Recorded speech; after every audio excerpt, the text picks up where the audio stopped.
bed was shaking. Thank you for joining us for part 2 of my first trip to the Philippines. Our tale left off last week with us arriving at the condo sometime after 1 a.m. Strangely enough, we only slept about 5 hours. I woke up to a stormy looking morning that quickly passed to a sunny day. The appointments of the condo were very nice, with everything one needs for a 2-week stay. And after a quick breakfast in the lobby restaurant, we were ready for some adventure. But first, I needed to get some pesos.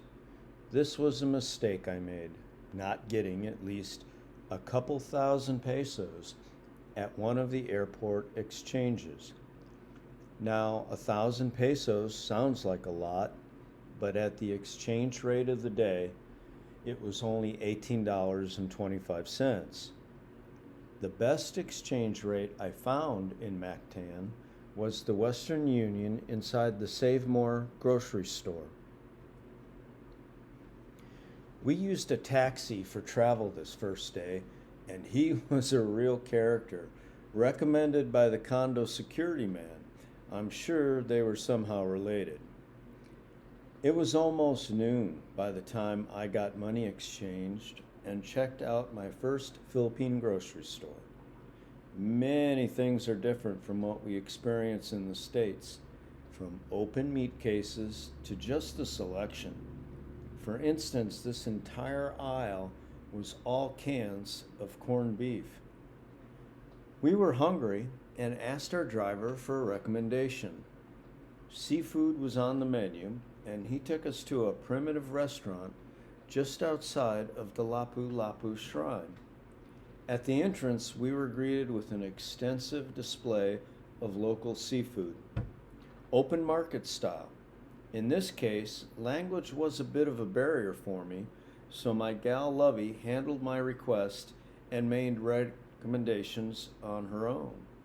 Not only having many varieties of seafood to choose from, but they would also prepare your selection as requested. So we got quite a spread, and of all the dishes, the sweet and sour barbecued fish was my favorite. We returned to the condo to freshen up and went for a walk around the area, checking out the beaches, and explored the recently constructed municipal pier that would be officially dedicated several days later. The next day, we went for a little snorkeling trip to the Alongo Sanctuary. We tied up in about 8 foot of crystal clear water. The reef seems sparsely populated, but contains a variety of interesting corals. The fish are small, and the boatmen bring them in by feeding them rice. Many beautiful species of starfish, some a bright blue. And then there's this guy, a yellow-lipped sea crate, a highly venomous snake and common to the Philippines. The old warning applies, leave the wildlife alone. I believe this would be a great dive site, as I could see a drop-off not far away and was told by other divers that it offers a nicely populated wall. My girlfriend had never experienced snorkeling before, and I hoped to introduce her to the wonders of the sea. But she had trouble clearing and sealing her mask. If your girlfriend has the traditional Filipino facial features, as does mine, you may want to consider a full face mask, at least until they master the basics, so you can enjoy the adventure together. It was time for food again, and we found a resto-bar that was inside of the pier.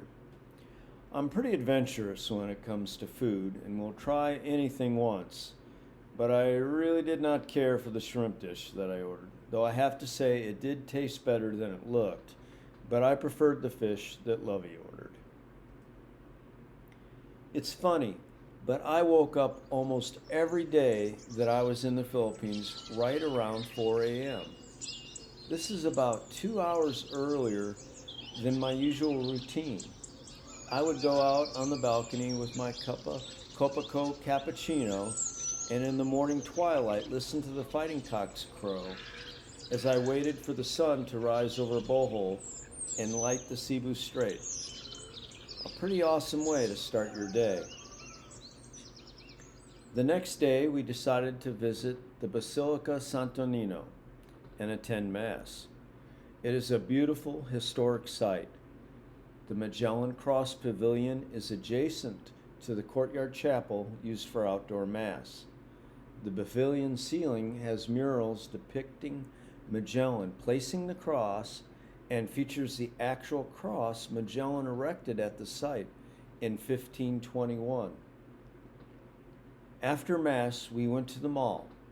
Now, I've always felt that the U.S. owned the title for excess, but the SM Seaside Mall, with 5 floors and a huge footprint, beats anything I've previously seen. I recommend this mall over others, and there are a few in Cebu, because the Cebu Ocean Park is just across the street and will offer you and your girlfriend a cool respite from the afternoon heat, and also provide an opportunity to get some fun pictures to remember your day by. That night, the bed was really shaken, and not from what you might think, but from aftershocks of the terrible 7.6 magnitude earthquake that happened in southern Mindanao. The movement was pretty mild, but it did wake me up, but not Lovey. And I didn't even mention it to her until a friend from the States asked if we were okay. 2 days later, Lovey woke me up scared as things were moving again, and it seemed to me they were stronger and of a lower frequency. Lovey was quite disturbed, being 10 floors up, and it took a bit to calm her down afterwards. And so, with the bed shaking, I'll leave you. Next week, we have more to explore and go swimming with sharks.